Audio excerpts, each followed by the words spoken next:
दोस्तों नमस्कार। नमस्कार।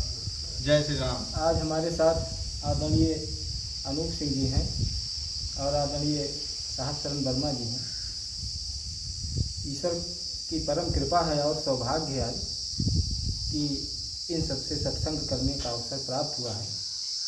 आप लोगों ने देखा होगा कि बहुत से लोग ऐसे हैं जो भेष धारण करते हैं और द्वार द्वार जा कर के भिक्षाटन करते हैं, लेकिन कुछ संत ऐसे भी होते हैं जो अपने गृहस्थ आश्रम में रह करके अपने धर्म को निर्वाह करते हुए और प्रभु की खोज में लगे रहते हैं। आज इनसे कुछ वार्ता करेंगे और कुछ जानेंगे, समझेंगे, और आप सबको भी यदि अच्छा लगे या कोई विचार हो तो अपनी राय भी रखिएगा। तो सबसे पहले हम आदरणीय अनूप सिंह जी से बात करेंगे। जय श्री राम। नमस्कार सर। आप ये बताएं कि लोग कहते हैं कि निष्काम कर्मयोग कार्य व्यक्ति को करना चाहिए और निष्काम भाव से भी रहना चाहिए। हाँ। संसार के प्रति इतना जुड़ाव है तो निष्काम कर्म कैसे किया जा सकता है?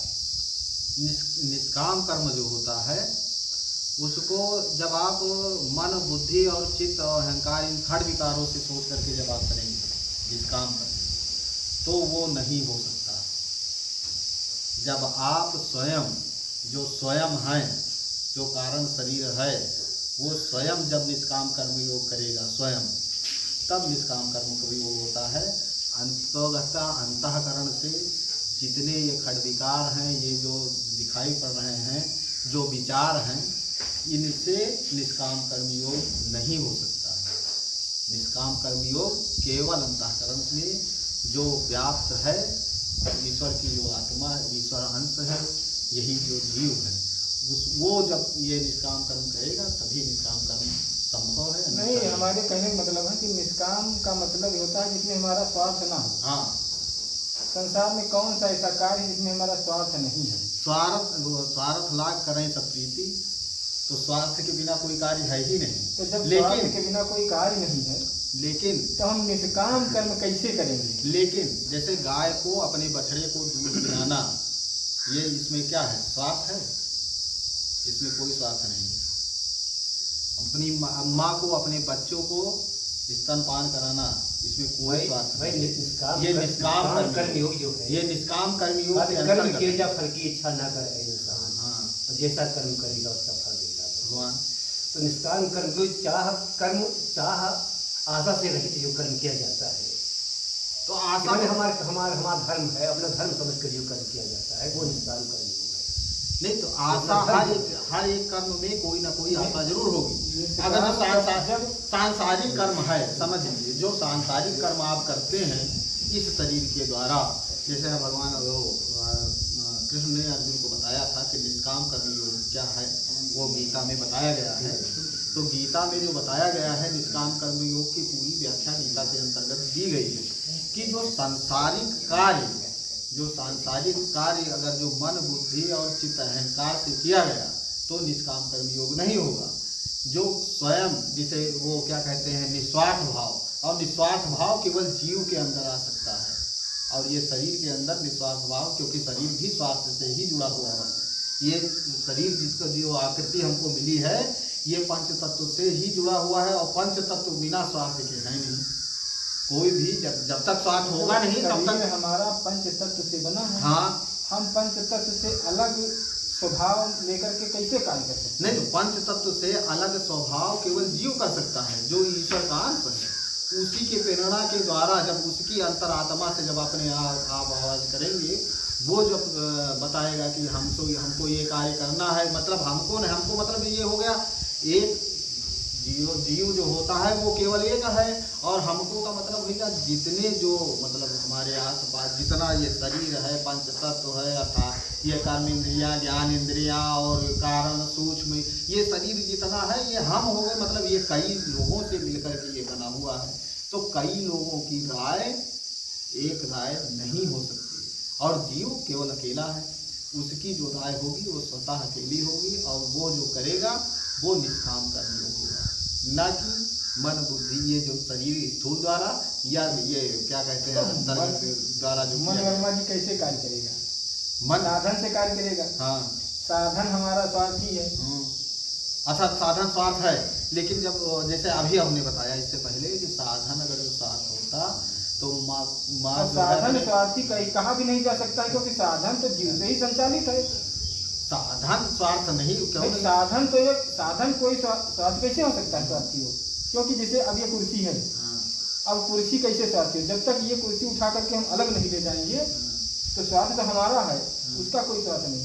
ऐसे साधन जो है ये इसमें कोई स्वार्थ नहीं है, वो जीव से ही प्रेरित होकर के तो स्वार्थ और निस्वार्थ कार्य करता है। जीव से प्रेरित नहीं है, मन बुद्धि से प्रेरित है।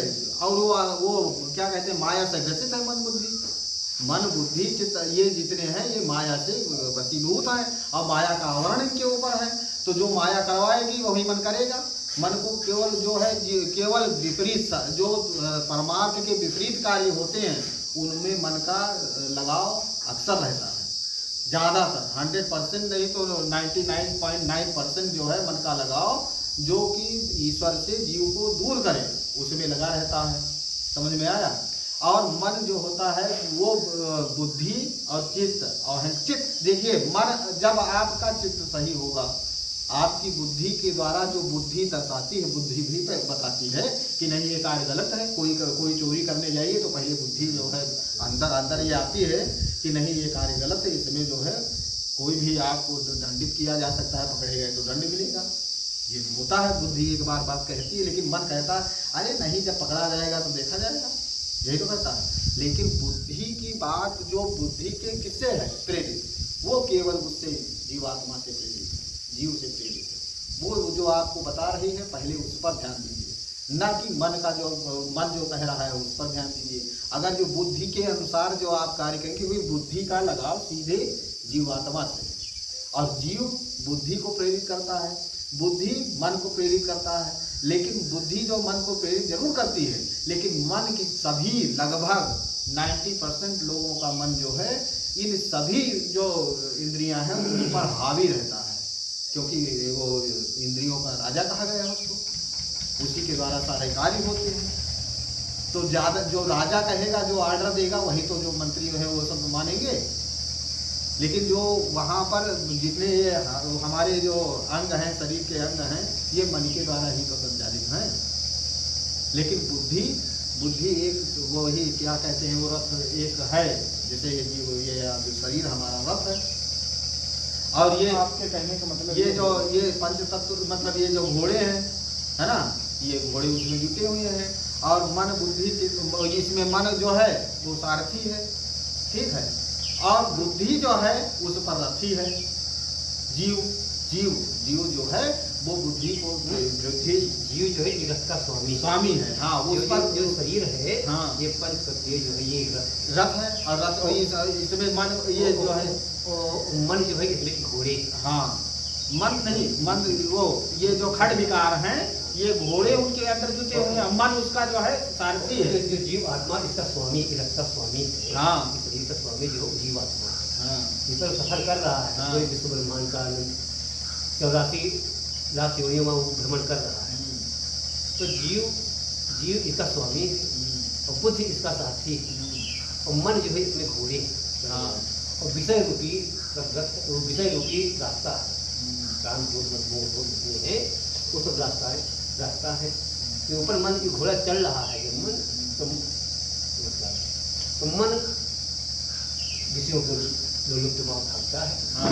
जब मन उधर भागत है तो चित्त जो बुद्धि भी उधर के वहाँ हो, तो हमको लगता है कि विषय से जो है थोड़ा हट गया। ये बात समझिए, निष्काम कर्मी संसार में रह करके निष्काम कर्म कैसे किया जाए। हाँ, ये तो इस पर हम थोड़ा आपकी राय चाहेंगे। देखिए, हमारी एक बात ये समझ लीजिए, जब कोई भी कार्य आप करिए, कोई भी कार्य इस शरीर के द्वारा जो कार्य किया गया है वो इस शरीर के द्वारा किया गया है, ना कि मेरे द्वारा किया गया है। समझ में आया?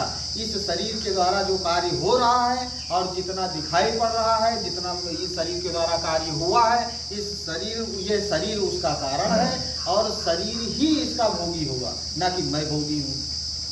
अगर जो ये जब विचार अंदर आया, ये बुद्धि का मतलब जीव का विचार ये आप मानने लगेंगे, उस दिन से निष्काम कर्म योग आपके अंदर स्वतः चालू हो जाएगा। मैं नहीं कर रहा, मेरा शरीर, मैं और मेरा मतलब दो है, मैं जो जीव है और मेरा मतलब ये शरीर, तो मेरा शरीर कार्य कर रहा है, मैं थोड़ा कार्य कर रहा हूँ। मैं तो एक साक्षी हूँ, एक दीपक की भांति। जहाँ वो नाटक को खेला जाता है उसके अंदर जो बल्ब लगा हुआ है रोशनी प्रदान करने वाला है, तो जो रोशनी जो प्रदान कर रहा है बल्ब, उसके अंदर आप नाटक कर रहे हैं। ये संसारिक जितना नाटक है वो उसी के प्रकाश के अंदर हो रहा है, लेकिन प्रकाश जो है उस प्रकाश पर कोई भी दोष नहीं लगने वाला है। चाहे उसके अंदर आप वो डकैती वाली नाटक जिसे चालू करें, चाहे कोई जो है भक्ति वाली नाटक चालू करें, उसके अंदर प्रकाश अपनी जगह पर स्थिर है और प्रकाश के अंदर कोई भी दोष नहीं लगेगा, वो केवल प्रकाशित करता है। और वो सारे आपके जितने कर्म हैं, जितने वो दुर्गुण हैं या कर्म हैं या नीच कर्म हैं, उसका वो दृष्टा है, वो देख रहा है। और मैं वही हूँ, अहम ब्रह्मास्मि, इसीलिए कहा गया है कि मैं वही हूँ जो ईश्वर है ना। तो मैं उसका साक्षी हूँ। आप जो भी कार्य कर रहे हैं इस शरीर के द्वारा, इस शरीर के द्वारा आपके दिए किए गए कार्य जितने, चाहे वो क्या कहते हैं पुण्य के या पाप के, जो भी कार्य आपके शरीर द्वारा किए गए हैं उसका वो दृष्टा होता है। आप स्वयं आप अंदर एक जो है एकांत में बैठ करके अपने आप खुद अपना जो है अपने आप का विचार कीजिए कि मैं कौन हूँ। उस दिन आपका निष्काम कर्म योग उसी दिन से चालू हो जाएगा कि मैं कौन हूँ। इसका जब आपको ज्ञान हो जाएगा कि मैं कौन हूँ, मेरा शरीर क्या है, मैं और मेरा मतलब दो चीज़ें, दो वस्तुएं हैं। ये जो मोबाइल समझ लीजिए, ये मेरा मोबाइल मतलब ये जो है स्वामी इसका, दूसरा मैं इसका, जो दूसरा स्वामी मैं इसका स्वामी हूँ, और ये मेरा मोबाइल ये मेरी वस्तु है। तो इसी प्रकार ये शरीर वस्तु है, और जो इसके अंदर जो जागरण है, जो अंदर से जीव है, वही उसी की आवाज़, उसी के द्वारा जो प्रेरित की गई जो आपका विचार है, वो विचार आपके मुख के द्वारा बाहर आता है।